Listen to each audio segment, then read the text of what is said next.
बिस्मिल्लाहिर्रहमानिर्रहीम अस्सलाम वालेकुम डियर स्टूडेंट्स।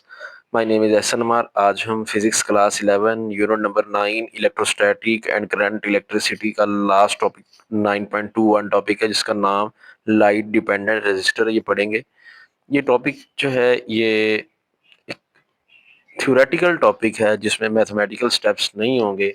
थ्योरेटिकल ये टॉपिक है और इसमें हम देखेंगे कि लाइट डिपेंडेंट रेजिस्टर क्या होता है, इनका वर्किंग प्रिंसिपल और इनकी एप्लीकेशंस वगैरह क्या हैं। ये सारी चीज़ें इस वीडियो में हम डिस्कस करेंगे। तो आइए टॉपिक को अब हम स्टार्ट करते हैं। जैसे कि आज हमारा टॉपिक है लाइट डिपेंडेंट रेजिस्टर। अब रेजिस्टर कहते हैं ऐसी डिवाइस को जो करंट को रोकने की कोशिश करती है। वैसे जो जितनी भी डिवाइसेस है ना, वो उनकी नेचर ऐसी होती है कि वो करंट को रोकने की कोशिश करती हैं। तो हर डिवाइस जो करंट को रोकने की कोशिश करती है उसको हम बोलते हैं रेजिस्टर्स। तो रेजिस्टर क्या है? A body that opposes the flow of current. A body that opposes the flow of current opposes the flow of current। Light dependent का मतलब है जो टोटली लाइट पे डिपेंड करता है। तो ऐसा रजिस्टर जो कि मुकम्मल तौर पर लाइट पे डिपेंड करता हो उसको हम कहते हैं लाइट डिपेंडेंट रेजिस्टर। तो अब हम देखते हैं लाइट डिपेंडेंट रेजिस्टेंस जिसको हम एलडीआर कहते हैं वो क्या होते हैं। लेट हमारे पास ना ये एक एलडीआर है, ठीक है, ये हमारे पास एक एलडीआर है। इसको हम एक बैटरी से कनेक्ट कर देते हैं। ये बैटरी है, ये हमने इसको इस बैटरी से कनेक्ट कर दिया, ठीक है। अब इसके अंदर से ज़ाहिर बात है क्या फ्लो करेगा? करंट फ्लो करेगा। करंट की डायरेक्शन उसी तरह पॉजिटिव से नेगेटिव बना लें।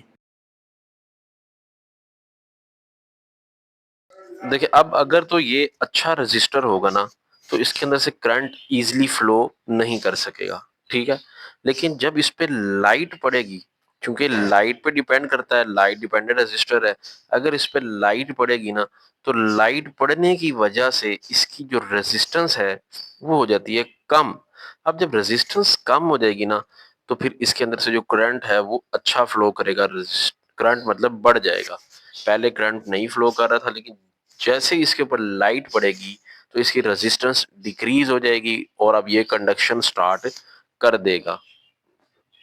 मतलब जो रेजिस्टेंस है वो इनवर्सली प्रोपोर्शनल है to the intensity of light. जितनी इंटेंसिटी ऑफ लाइट ज्यादा होगी उतनी इसकी जो रेजिस्टेंस है वो कम हो जाएगी, ठीक है। ये बात आपने याद रखनी है कि इंटेंसिटी ऑफ लाइट के इनवर्सली प्रोपोर्शनल होती है एलडीआर की रेजिस्टेंस। अब हमें ये देखना है कि लाइट पड़ने की वजह से इसके ऊपर ऐसा क्या होता है कि ये कंडक्टेंस स्टार्ट कर देता है। अगर लाइट ना पड़ रही हो तो ये इंसुलेशन के करीब होता है, मतलब इसकी रेजिस्टेंस बहुत हाई होती है, तो ये तकरीबन इंसुलेटर का काम कर रहा होता है। लेकिन लाइट जैसे ही पड़ती है ये कंडक्टेंस स्टार्ट कर देता है, वरना लाइट ना पड़ रही हो तो कंडक्टेंस नहीं हो रही होती। तो ये एलडीआर में ऐसी क्या प्रॉपर्टी है ये अब हम देखते हैं। देखिए हमने पढ़ा हुआ है कि करंट क्या होता है, rate of flow of charges is called electric current. किसी यूनिट एरिया में से एक टाइम में कितना चार्ज फ्लो कर रहा है वो होता है इलेक्ट्रिक करंट। अब होता ये है कि ये एलडीआर है, ठीक है। अब इसको मैं अगर अलग से डायग्राम बनाऊं, लेट ये हमारे पास एलडीआर है, ठीक है। इसके अंदर एटम्स हैं और फ्री इलेक्ट्रॉन्स भी हैं, इसको हम डॉट से बना लेते हैं, ठीक है।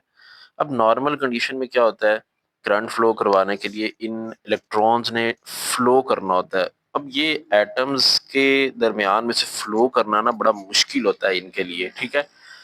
लेकिन जैसे ही इनके ऊपर लाइट पड़ती है ना, लाइट पड़ने की वजह से क्या होता है, लाइट इन एटम्स को एक्साइट करती है। एटम एक्साइटेड स्टेट पे चले जाते हैं जिसकी वजह से क्या होता है, फिर जब वो डी एक्साइट होते हैं तो उस दौरान कुछ इलेक्ट्रॉन और भी इन एटम से यहाँ पे क्रिएट हो जाते हैं और इलेक्ट्रॉन का फ्लो जो है वो बढ़ जाता है। अब जैसे ही फ्लो ऑफ चार्जेस बढ़ेगा, हमने पढ़ा हुआ, करंट आ जाता है वहां पे, ठीक है। तो लाइट क्या करती है, इन एटम्स को जो एलडीआर में मौजूद है उनको एक्साइट करवाएगी। एक्साइट कराने की वजह से कुछ इलेक्ट्रॉन एटम के साथ जुड़े होते हैं ना, इलेक्ट्रॉन भी एटम के अंदर होते हैं, एटम के अंदर इलेक्ट्रॉन, एटम का स्ट्रक्चर पे पड़ा हुआ है ना, एटम के अंदर इलेक्ट्रॉन भी होते हैं। तो जब एटम एक्साइट होते हैं तो उसके अंदर मौजूद जो इलेक्ट्रॉन है वो भी एक्साइटेशन स्टेट में जाते हैं, फिर वो डी एक्साइट होकर नीचे वापस आते हैं। तो इस ड्यूरेशन में जो इलेक्ट्रॉन का फ्लो है ना इस एरिया में, वो बढ़ जाता है।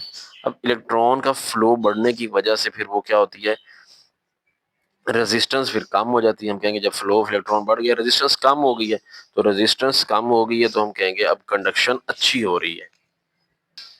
अब ये जो एलडीआर्स होते हैं ना, इनको हम फोटो रेजिस्टर्स भी कहते हैं। फोटो का मतलब होता है ना लाइट, फोटो का मतलब क्या होता है, लाइट। फोटो का मतलब लाइट होता है। तो लाइट की वजह से चूंकि इनकी रेजिस्टेंस चेंज होती रहती है, तो ये लाइट पे डिपेंडेंट रेजिस्टर्स होते हैं, इसलिए हम इसको फोटो रेजिस्टर भी दूसरा नाम इनको दिया जाता है। उसके बाद नेक्स्ट चीज है how to form an LDR. एक एलडीआर को बनाया कैसे जाता है। देखिए एलडीआर को बनाने के लिए जो हम यूज करते हैं वो है सेमीकंडक्टर मटेरियल। अब सेमीकंडक्टर क्या होते हैं, वो जो कि ना परफेक्टली इंसुलेटर होते हैं ना ही परफेक्टली कंडक्टर होते हैं। मतलब कि उनकी जो प्रॉपर्टीज होती है ना सेमीकंडक्टर्स की, वो in between conductor and insulator होती हैं। कंडक्टर वो अशिया होती है ना जिनमें heat and electricity easily pass कर सकती है, और इंसुलेटर हैं जो कि bad conductor of heat and electricity होते हैं। तो सेमी कंडक्टर्स जो होती हैं ना, वो उनकी properties in between conductor and insulator होती है। मतलब वो भी जैसे हम बोलते हैं लाइट पे डिपेंड करती है। लाइट मिल जाएगी तो वो कंडक्शन करेंगे, अदरवाइज नहीं करेंगे। सूटेबल कंडीशन मिलेगी तो उनकी कंडक्शन होती है, वरना नहीं होती। तो ये एलडीआर बनाने के लिए हम सेमी कंडक्टर्स को यूज करते हैं। अब सेमी कंडक्टर कौन सा होना चाहिए, जो हमारी बुक पे मेंशन किया गया है, सेमीकंडक्टर लाइक कैडमियम सल्फाइड। तो ये एमसीक्यू में भी आ सकता है कि एलडीआर में कौन सा सेमीकंडक्टर यूज होता है, cadmium sulphide. Cadmium sulphide semiconductor से एलडीआर बनाए जाते हैं। उसको बनाने के लिए तरीका क्या है, उसका तरीकाकार ये है कि इंसुलेटिंग प्लेट ली जाती है, इंसुलेटिंग प्लेट जिसके अंदर से करंट पास नहीं करता, ठीक है। उसके ऊपर हम ये जो सेमीकंडक्टर मटेरियल है जिससे हमने एलडीआर को बनाना है, उसकी लेयरिंग कर देते हैं, ठीक है। अब वो जो लेयरिंग है ना वो स्पेशल पैटर्न में की जाती है। मतलब यूं ऐसे आप लाइंस लगा के ऐसे प्लेन नहीं कर सकते, ठीक है। उसको कोई इस तरह के पैटर्न दे दें या कोई और जिगजैग सा पैटर्न दे दें, ताकि हम कम लेंथ में ना ज्यादा एरिया को कवर कर सके। तो इस तरह करके ना उसकी लेयरिंग्स की जाती हैं स्पेशल पैटर्न में, ठीक है, प्लेन नहीं करना। तो इस तरह करके वो बनाया जाता है एलडीआर, इस तरह ताकि ज्यादा एफिशिएंट डिवाइस बने, कम लेंथ में ज्यादा एरिया कवर हो जाए। तो इस फॉर्म में इसको बनाया जाता है। तो उम्मीद है ये आपको क्लियर हो गया कि एलडीआर हम बनाते कैसे हैं। उसके बाद बुक पे मेंशन है इसका वर्किंग प्रिंसिपल क्या है। तो इसका वर्किंग प्रिंसिपल यही है कि इसकी कंडक्टिविटी इंक्रीज हो जाती है। कंडक्टिविटी इंक्रीजेस, कब कंडक्टिविटी इंक्रीज होती है, when expose to a light. जब लाइट नहीं पड़ रही होती, मतलब डार्कनेस होती है, तो उस सूरत में जो फ्री इलेक्ट्रॉन्स हैं इसके अंदर बहुत कम होते हैं। तो जब डार्क होगा रेजिस्टेंस इंक्रीज हो जाएगी, ठीक है, क्योंकि फ्री इलेक्ट्रॉन्स कम हो गए। लेकिन जैसे डे टाइम आएगा, डे लाइट आएगी, तो यहाँ लाइट पड़ेगी इनके ऊपर। लाइट पड़ने की वजह से वो फ्री इलेक्ट्रॉन्स बढ़ जाते हैं। मैंने आपको स्टार्ट में समझाया है वो कैसे होता है। तो फिर उस वक्त हम कहेंगे कि जो रेजिस्टेंस है वो डिक्रीज होगी, डे लाइट में रेजिस्टेंस डिक्रीज हो जाएगी। उसके बाद इसकी एप्लीकेशन है एलडीआर की। एलडीआर पहला है लाइट सेंसर के तौर पर यूज होते हैं। LDR are commonly used in light sensing circuits such as automatic light system in homes and street lights। ये घरों में और जो रोड्स पे लाइट लगी होती है ना, ये इनमें LDR यूज होता है, जो कि जैसे ही अंधेरा होने लगता है ना, खुद ब खुद वो सेंस करती हैं और ऑन हो जाती हैं, और जैसे ही दोबारा सूरज निकल लेता है, रोशनी होती है, खुद ब खुद ऑफ हो जाती हैं। तो LDR work like just work like a switch that turn on at dusk and off at dawn. तो एलडीआर बेसिकली एक स्विच है जो कि अंधेरे में ऑन हो जाएगा, डस्क बोलते हैं ना अंधेरे को, और ऑफ हो जाएगा जैसे ही लाइट पड़ेगी उसके ऊपर। मतलब दिन होगा वो खुद ब खुद ऑफ हो जाएगा। उसके बाद दूसरा इसकी जो एप्लीकेशन है camera exposure control. LDR help in adjusting the exposure time in camera based on amount of light available. Adjusting exposure time से मुराद यहाँ पे यह है कि सेंसर जो कैमरे में लगा होता है उस तक कितनी लाइट जाएगी। जब रात को कैमरा यूज कर रहे होंगे, रात पिक्चर बना रहे हैं, एक्सपोजर टाइम थोड़ा ज्यादा होता है, और जब डे टाइम हो तो एक्सपोजर टाइम कम होता है। तो एलडीआर का यहाँ पे काम ये है, वो ऑटोमेटिकली एडजस्ट कर लेते हैं कि कितनी लाइट सेंसर तक जानी चाहिए। उसके बाद एक तीसरी एप्लीकेशन इसकी है कि हम एलडीआर को एज अ वोल्टेज डिवाइडर भी यूज कर सकते हैं। अब ये वोल्टेज डिवाइडर होता क्या है, इसको समझने के लिए आप देखें हमारे पास सर्किट में लेट ना दो रेजिस्टेंस लगे हुए हैं, जैसा कि आप यहाँ से देख सकते हो। एक हमने ये high resistance of high order लगाई हुई है, कितने किलो ओम की है, कुछ भी हो सकती है वैल्यू, हाई रेजिस्टेंस है। और दूसरी हमने जो रजिस्टर लगाया हुआ वो है एलडीआर, ठीक है। दो रजिस्टर जब आप सर्किट में लगा देते हैं, जब आपने एज अ वोल्टेज डिवाइडर का किसी चीज का सर्किट बनाना होता है, और इसको हम कनेक्ट कर देते हैं एक बैटरी से। अब बैटरी को यहाँ पे ना दो जगह पे पोटेंशियल ड्रॉप का सामना, दो रजिस्टर लगे हुए, रजिस्टर के क्रॉस में है वोल्टेज ड्रॉप होता है। तो इसलिए हम इसको कहते हैं, इस सर्किट को वोल्टेज डिवाइडर कहते हैं, जिसमें दो रेजिस्टेंस लगे होते हैं। अब यहाँ बैटरी का जो वोल्टेज है, कुछ यहाँ डिवाइड होगा, कुछ यहाँ पे डिवाइड होगा, ठीक है, दोनों जगह वोल्टेज ड्रॉप होगा। तो साथ में एक वोल्ट मीटर लगा होता है जो कि पोटेंशियल ड्रॉप को मेजर कर रहा होता है। देखिए जब लाइट नहीं पड़ रही होगी, चूंकि एलडीआर लाइट डिपेंडेंट रजिस्टर है, जब लाइट नहीं पड़ रही होगी तो सारी बात इसकी रेजिस्टेंस ज्यादा होगी, तो यहाँ वोल्टेज ड्रॉप ज्यादा होगा और ये वोल्ट मीटर हाई रीडिंग देगा। लेकिन जैसे ही इसके ऊपर लाइट पड़ेगी, लाइट फॉल करेगी, लाइट फॉल करने से इसकी रेजिस्टेंस कम हो जाती है, तो इसकी वजह से यहाँ वोल्टेज ड्रॉप कम हो जाएगा, तो वोल्ट मीटर की रीडिंग चेंज हो जाएगी। तो देखिए इस तरह करके एलडीआर वोल्टेज को डिवाइड भी कर सकता है, as a voltage divider use हो सकता है अगर इसको लाइट मिल जाए। लाइट मिलने की वजह से यहाँ वोल्टेज ड्रॉप कम हो जाएगा, वहाँ वोल्टेज ड्रॉप ज्यादा हो जाएगा, तो वोल्टेज डिवाइड हो जाएगा। इन अ टिपिकल सर्किट, जैसे कि यहाँ पे लिखा गया, LDR can be a part of voltage divider. अब वो टिपिकल सर्किट कैसा है, जिसमें दो रेजिस्टेंस लगे होने चाहिए, वहां पे ये वोल्टेज डिवाइडर काम करेगा। That convert the resistance change into measurable voltage change. Resistance के चेंज होने की वजह से हम वोल्टेज को मेजर कर सकेंगे। लाइट पड़ेगी, रेजिस्टेंस चेंज होगी, वोल्ट मीटर रेजिस्टेंस को मेजर करेगा। This voltage change can be read by micro controller और other control circuit to perform action based on light level. A circuit is shown, जैसा कि circuit यहाँ पे दिखाया गया, LDR is used as a voltage divider.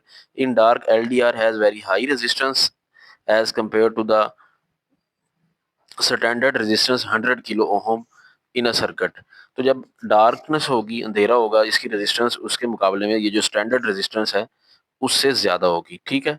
लेकिन जिसकी वजह से अब यहाँ पे क्या होगा, वोल्टेज ड्रॉप अक्रॉस एलडीआर वो बहुत हाई आ रहा होगा, वोल्ट मीटर उसको बहुत हाई रीडिंग दे रहा होगा। When LDR is exposed to a light, the LDR resistance decrease to very low। जैसे इस पे लाइट पड़ेगी, इसकी रेजिस्टेंस लो हो जाएगी ना, वोल्ट मीटर रजिस्टर और लो रीडिंग, तो वोल्ट मीटर की रीडिंग भी लो हो जाएगी। Hence the change in light intensity give rise to a change in voltage। तो लाइट इंटेंसिटी जैसे ही चेंज होगी, मतलब पहले डार्कनेस थी, लाइट इंटेंसिटी बढ़ेगी, लाइट आएगी इसके ऊपर, तो उसकी वजह से वोल्ट मीटर की रीडिंग में चेंज आएगा, इसकी वजह से वोल्टेज में चेंज आ जाएगा। अब वोल्टेज में चेंज आ गया, हम कहेंगे वोल्टेज डिवाइड हो गया।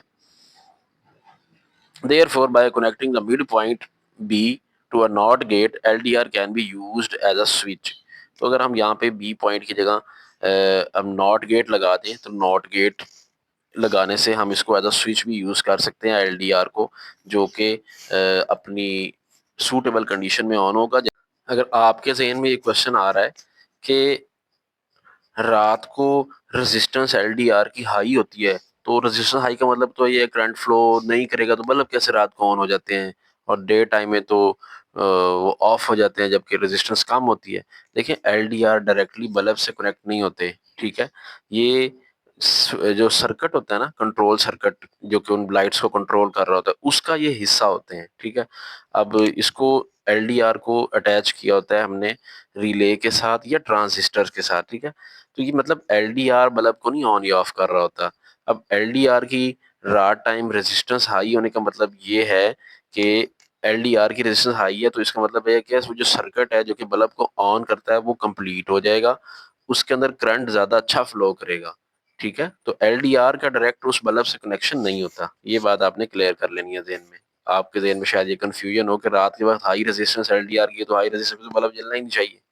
तो बल्ब एलडीआर ने नहीं जलाना, एलडीआर उसको कंट्रोल कर रहा होता है, उसके सर्किट को, जो कि ट्रांजिस्टर या रिले के साथ जुड़ा होता है। एलडीआर ये उनको कंट्रोल कर रहा होता है, वो ट्रांजिस्टर और रिले ने वो जो हमने सर्किट जोड़ा होता है उसने बल्ब को ऑन करना होता है। तो जब एलडीआर की रेजिस्टेंस हाई होगी तो उस सर्किट को जो करंट है वो अच्छा मिलेगा, जो कि बल्ब को जलाते हैं। उसके बाद है reliability of a concrete bridge. अब ये कंक्रीट, ये सीमेंट बजरी वगैरह से जो पुल बनाए जाते हैं ना, उनकी रिलायबिलिटी चेक करने के लिए हम यूज करते हैं कार्बन फाइबर को।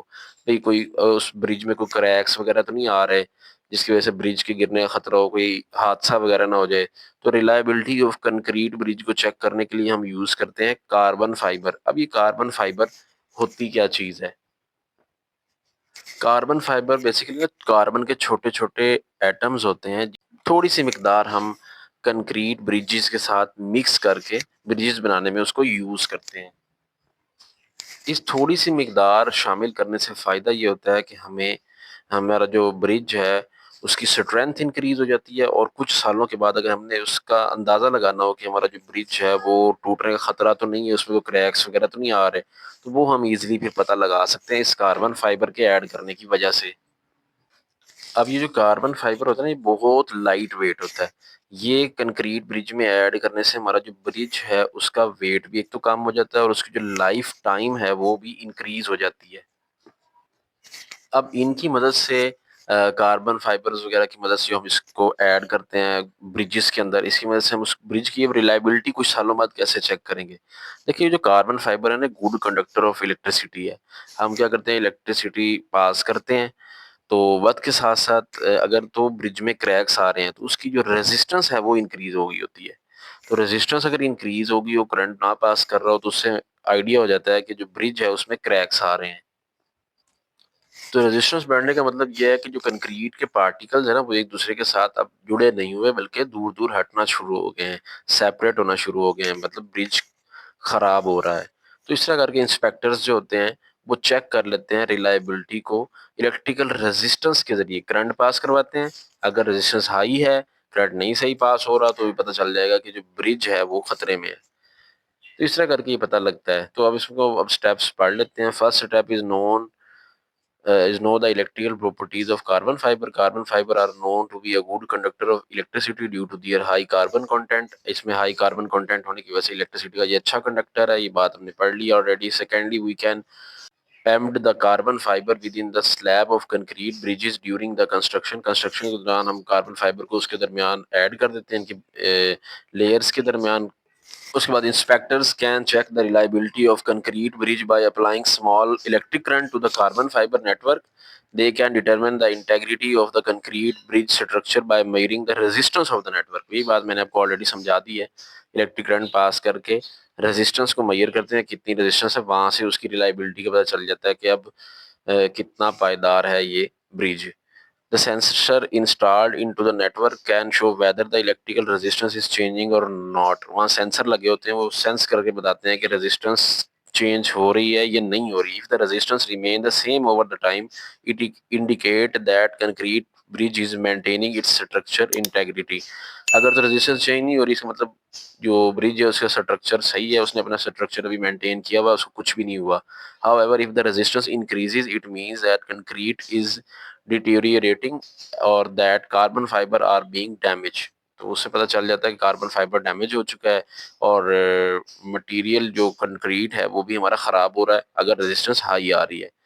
उसके बाद ये कुछ और मेथड हैं are use to check the strength of concrete bridge. For example, type of sensor continuously monitor the strain, vibration or temperature. Internal flaws such as cracks or voids are detected by using ultrasound। तो बाकी ultrasound waves की मदद से भी ये detect कर सकते हैं। इसके अलावा कुछ ख़ास किस्म के सेंसर्स होते हैं जो कि कंटिन्यूसली वाइब्रेशन और टेम्परेचर को मैयर करते हैं, उनके ज़रिए भी मैयर कर सकते हैं ब्रिज के स्ट्रक्चर की रिलायबिलिटी को। तो ये चैप्टर कंप्लीट हो गया, टॉपिक भी कंप्लीट हो गया। उम्मीद है वीडियो को पसंद आई होगी। वीडियो पसंद आई इसे लाइक करें, चैनल पर नए हैं तो चैनल को सब्सक्राइब कर दीजिए। मिलते हैं नेक्स्ट वीडियो में जल्द। अपना ख्याल रखिएगा। अल्लाह हाफिज़।